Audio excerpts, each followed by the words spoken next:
राजकीय नव्हे. अस्पृश्यांचे विभक्त मतदारसंघ हिंदू समाजाचे विघटन तर करतीलच, शिवाय अस्पृश्यांनाही त्यातून लाभ होणार नाही. 20 वर्षे स्वतंत्र मतदारसंघ, दुहेरी मताधिकार व त्यांचे परस्पर मतावलंबन यांमुळे अस्पृश्यांना आपल्या हक्कांचे व हितसंबंधांचे रक्षण करता येईल अशी सरकारची भूमिका होती.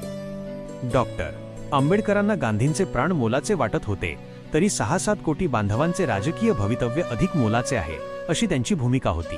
मग गांधींच्या प्रायोपवेशनामुळे त्यांच्यावर चहूबाजूंनी दडपण आले. तारा, पत्रे, भेटी, निंदा, धमक्या यांचा वर्षाव झाला. मतपरिवर्तनापेक्षा दडपणाखाली ते तडजोडीस तयार झाले. बॅरिस्टर मु.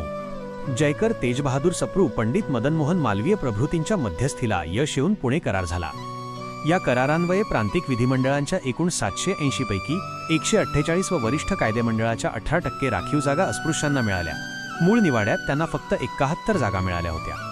अस्पृश्यांच्या मतदारसंघाने प्राथमिक निवडणुकीद्वारे सर्व